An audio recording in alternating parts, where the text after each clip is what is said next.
Makiko and RS Francisco, along with the cast Alexa Ilacad, Katie Estrada, Jameson Blake, and Kira Ballinger.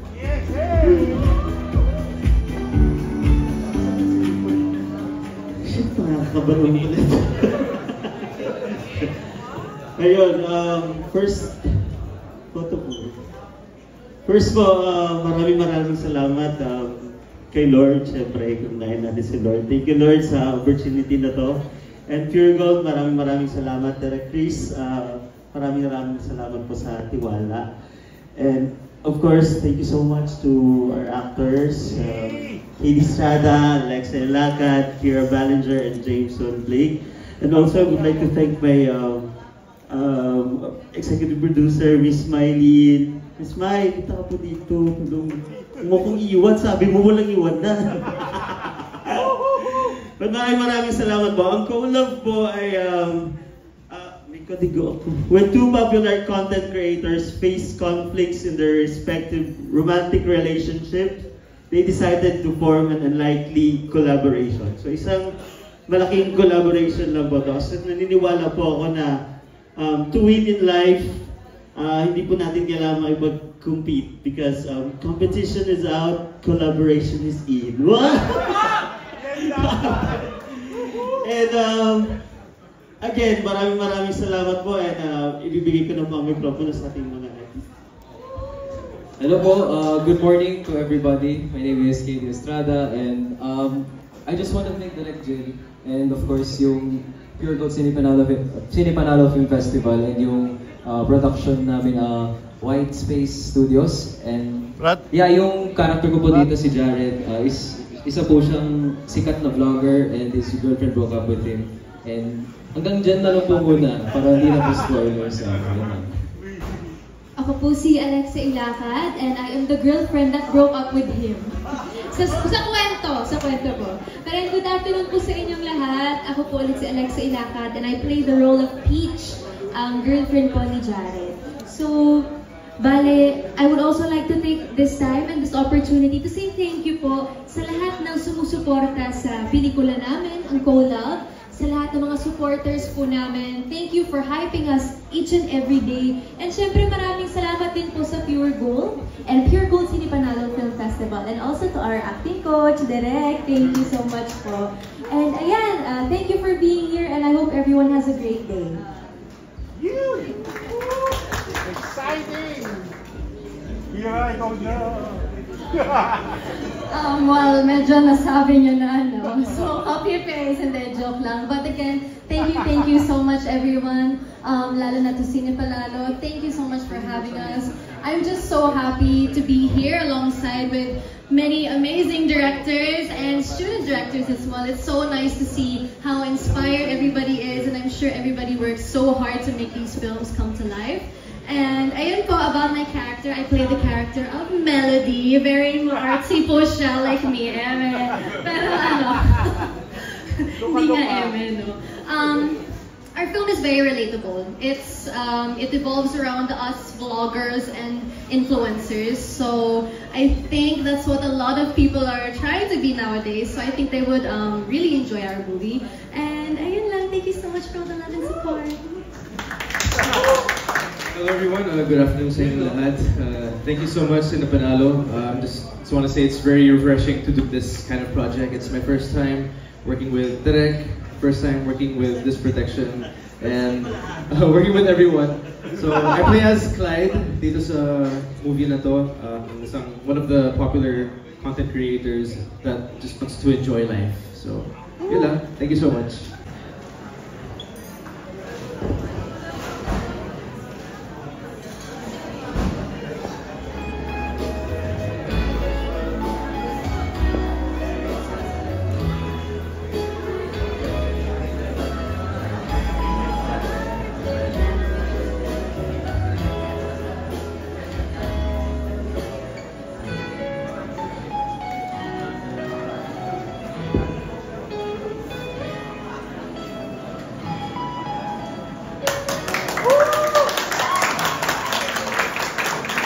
Ayun, magandang hapon po sa inyong lahat.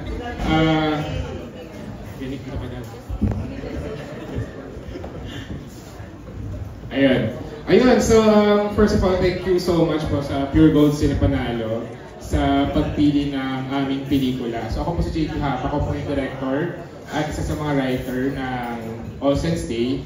Si Christine Barameda, co-writer ko po. Si Flor Hombre, ang aming line producer. And of course, Sir Romnick Sarmenta. Wala na daw pong Sir, tsaka si Sander Nuda. And si Khalil Ramos, na po siya makakasama ngayon kasi kumakayod. Ayun. So, ang pelikula po namin ng All Saints Day, based po ito sa isang unang-unang short film na nasulat ko noong 2012. Nasulat ko siya nung namatay yung father ko noong 2012. So parang ginawa ko to as a reminder ng mga kwento namin mag-ama kahit hindi kami ganun ka-close. And also, parang gusto ko i-share ng pelikula to yung importance ng family, may it be biological or chosen, na importante na meron tayong pamilyang nakakasama everywhere. Ayun, so, sir. Nagpapasalamat po kami sa Cinepanalo sa pagkakataon binigay nila para maikwento ito. I play the role of Tony sa akong Gigolo. Hindi, joke lang. Tatay po ako ni Khalil at ng batang ito na nanunurpresa pag sinabi namin, ba't ka umiiyak? Kahit hindi siya umiiyak, bilang iiyak. Hindi ko alam kung nauuto namin siya o umiiyakin na siya talaga. Joke lang. It's so much fun doing this kind of film because it is personal also to those who wrote it and the director. And ako personally, I related to it because one, I am a father. Two, I had a father. So, wala na rin. And para sa akin, the journey of the story, the journey of how the story was told, parang ang dami lang niyang nabuksang ideas and ang dami lang niyang na-touch na points dun sa personal na buhay ko din. So it was just a joy to do this film. And I hope na katulad ng lahat ng pelikulang kasama po sa Cinepanalo, lalo na yung mga student films, panoorin po natin lahat. Kasi kung sa perya, sinasakay natin lahat yung rides, dapat sa festival, sinusuportahan natin lahat ng participants.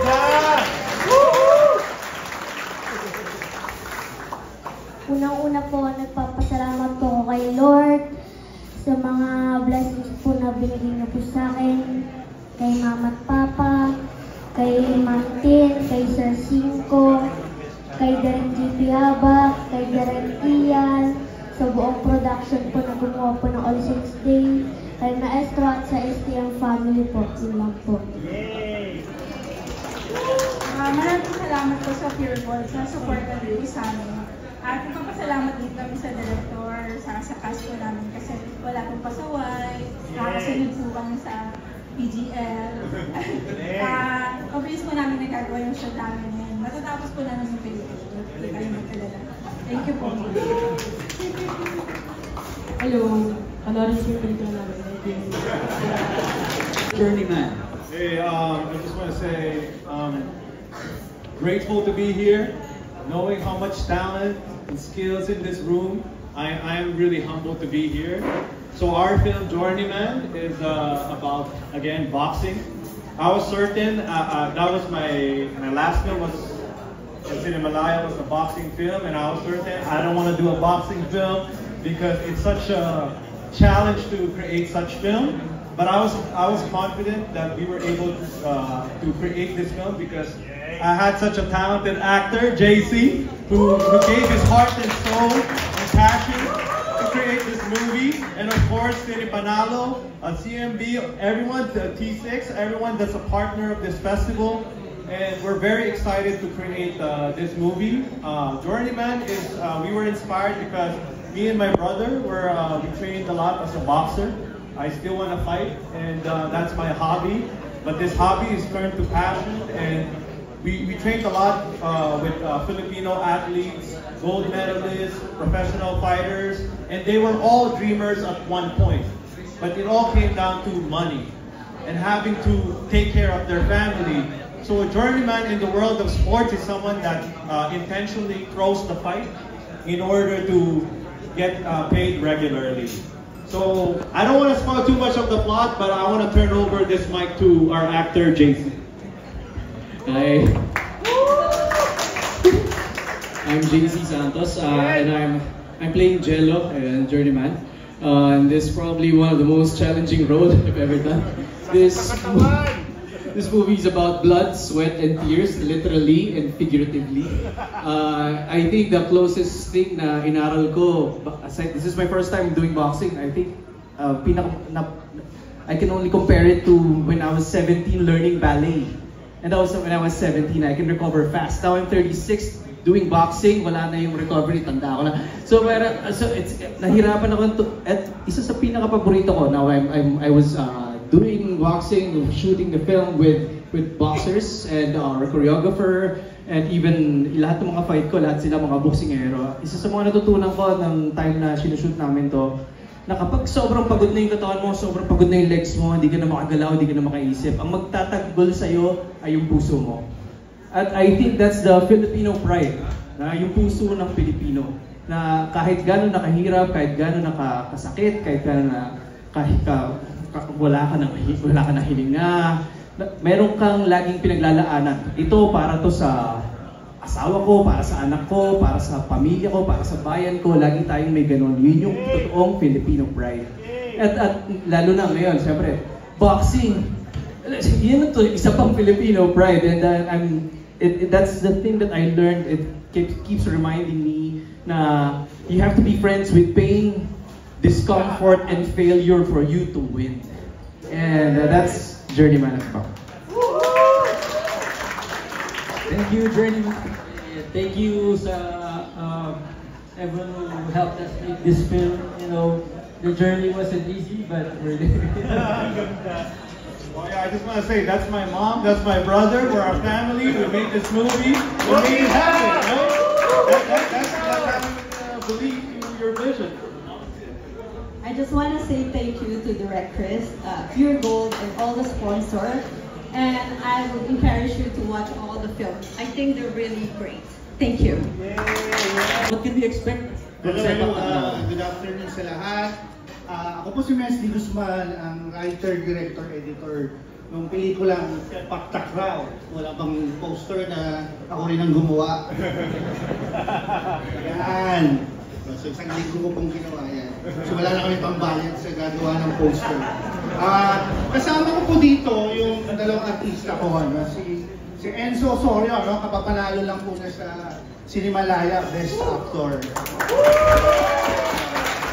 Sa pelikulang The Hearing. Okay, The Hearing. At si Nicolo Castillo, na napulot ko lang sa Nueva Vizcaya. Hindi po yun. Kasama ko rin po ang butihin kong producer, si Rhea Operanya. Inasawa ko na rin po para libre na rin ako sa produce itong pelikula nito. Ang Sepak Takraw po ay isang dream project ko sa totoo lang. Pang 14 na pelikula ko na po to, na full length. Tapos tinatawag po nila akong regional filmmakers na ewan ko kung bakit. Kasi naka-base po ako sa Nueva Vizcaya. Halos lahat po ng pelikula ko o kwento ay nanggagaling sa Nueva Vizcaya. So ito po, ang Sepak Takraw ay tungkol sa dalawang bata na sobra yung obsession nila sa laro na Sepak Takraw, na dahil nga nagkaroon kami mga problema sa shoot. Kasi nung nag-shoot kami, ito yung bagyo na Pepito. So nag-shoot kami, nagbabagsakan yung mga puno talaga. So yun na, naging part na nung pelikula yon. Tapos isang mahirap na, for the first time, nahirapan akong mag-shoot. No, tapos yun yan, dami-daming tao, at maraming salamat sa Cine Panalo. Ang kwento ay tungkol nga sa dalawang bata na ang obsession nila ay yung larong Sepak Takraw.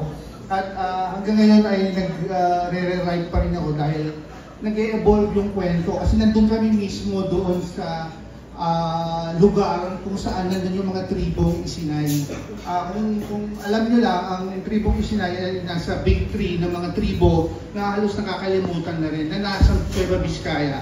Ang una dyan yung mga Ilongot, yung mga sinasabi natin headhunters, yung mga bugkalot, Gaddang, tas itong Isinay. So, yun nga po, isa to sa dream project ko. So, maraming salamat po sa inyo. May gusto ba kayong sabihin? Hello po ulit, ako po si Edlo Sorio.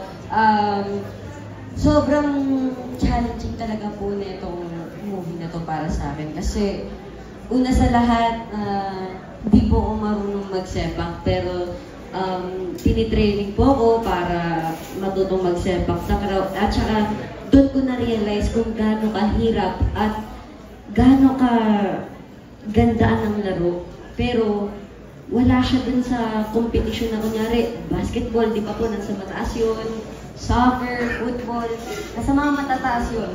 Pero ang sepak takraw, nasa baba lang siya. Pero sobrang ganda ng laro. Kaya, sana pagkatapos ng palabas na to,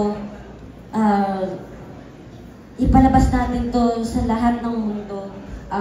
Kasi, it is our pride also na din po eh. Kaya, salamat po. Hello po, ako naman po si Nicolo George Castillo. Ako po si Ayong, kapatid po ako ni Kuya Litoy po na sa ibang nanay ko. Pinipilit ko po na maging best na kapatid po para po sa kanya kahit hindi ko po siya kapatid po na tunay. Pero gusto ko po siya makasama.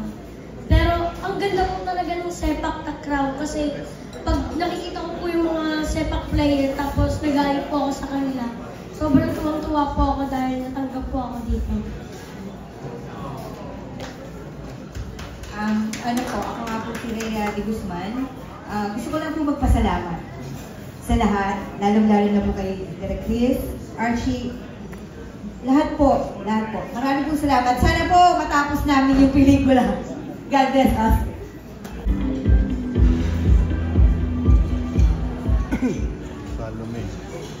I'm Tia Malones from Iloilo City, the writer, director, and cinematographer of the film Salug. One of the finalists of Cinepanalo Film Festival 2025. So Salug, tukol pala ito sa story ng mga taga Gigantes Island of Carles, Iloilo. Story of a father and daughter na divers na there is everything para mabuhay. Kahit na sila na lang mag-ama ay they're trying their best to survive. Na-inspire siguro akong gawin ng story nito dahil sa mahilig kasi ako sa seafood, sa mga shellfish, mga oysters. Then nakakagat ako ng isang maliit na pearl. So naisip ko parang what if sila yung mga nagda-dive noon, sila yung nag-risk ng lahat.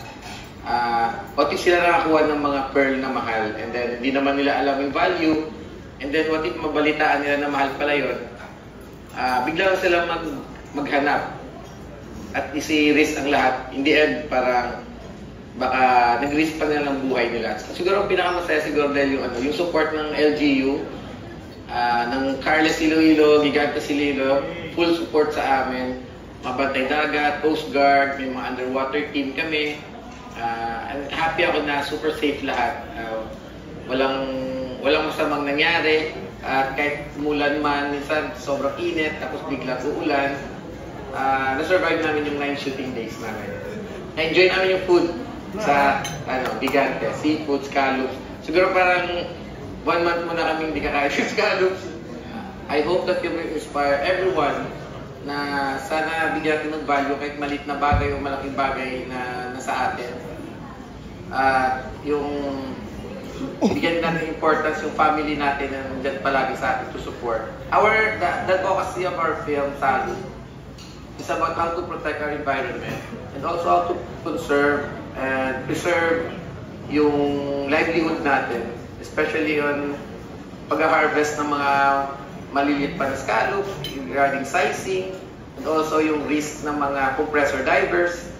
So I hope the film will promote sustainability sa livelihood ng ating mga farmers and fishermen and sa lahat ng naghihirap to provide to our family. Thank you Pure Gold Cinepanalo Film Festival for the opportunity for us to share ang mga kwentong panalo sa buhay. Madaling kahit itong pelikulang to sa ibang mundo, kakaiba talaga. Although Direct TM couldn't be here with us today, may we please call on stage one of the lead actors of the film, Mr. Allen Dizon, to speak on his behalf. Hello, good afternoon po sa lahat. No? Thank you, Cine Panalo, for the opportunity to showcase our film and this titled Salu. It's a father-daughter story na free diver sa pagkuha ng scallops. And of course, Direct TM, siya yung taga-Gigantes. And sobrang sarap ng shooting namin kasi dahil first time ko maging free diver and first time ko pupunta sa Iloilo para mag-shooting sa Gigantes Island. So, mahirap siyang gawin physically, emotionally dahil it's a father and daughter film and how to survive. Gagawin mo lahat para mabigay mo yung best mo sa anak mo and until such time na parang nangarap si Casco, ako si Casco, yung anak ko si Arya. Nangarap siya na makakuha siya ng pearl at until napabayaan yung anak niya. Ginawa niya lahat para mabigay niya yung buhay na para sa anak niya. Alam mo yung anak niya, konti lang hinihingi niya, cellphone lang. Hindi pa niya maibigay sa anak niya. Ganun kahirap ang buhay. So, we are so blessed na tayo, nagsusurvive tayo, and yung mga island na ganito na kailangan natin i-preserve. So, kailangan natin na mga pangalagaan. Yung nga, sabi ng Direct TM, no, kailangan natin na i-preserve yung mga island na ganito. And yun, parang sundan natin yung journey ni Casco ni Arya. Si Arya, si Christine Tumaisip, isa local actors taga Iloilo. So karamihan ng mga kasama ko sa film, sa local actors, staff and crew. And si Direct TM, siya yung DOP, siya yung scriptwriter, siya yung director. And yun, sana supportan natin Cine Panalo and thank you so much sa lahat ng mabubuo ng Cine Panalo. Congratulations. Thank you, Mr. Philippine C, Mr. Producer Chuck Gutierrez, and Associate Producer Terry Malvar.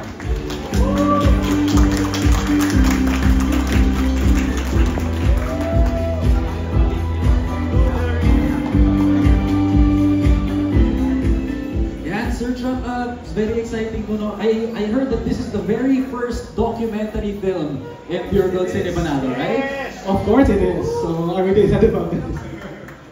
Yes, and we are so thankful for Cine Panalo for believing in the project and for giving us the opportunity to be alongside powerful narrative films. Bilang we're the only documentary in this festival.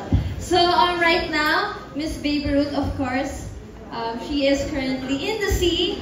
Dahil we're proud to say that with the support of AFP and PCG, we are the first media to be allowed to join their mission and operations. That's why she's there right now in the middle of West Philippine Sea.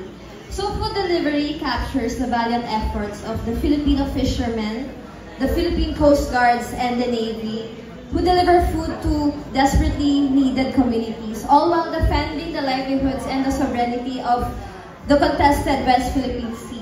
Each mission and each catch becomes a powerful testament in unity, sovereignty, and pride. Kaya we hope that this film becomes a hope not just to the Filipino fishermen, but also to all the Filipinos para ipaglaban yung nararapat para sa atin. Maraming salamat po.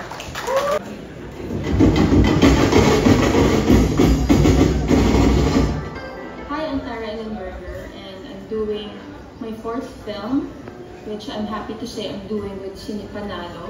The title is Tikilini. Collaborate kami ngayon ni Direk Tara in this year's Cine Panalo.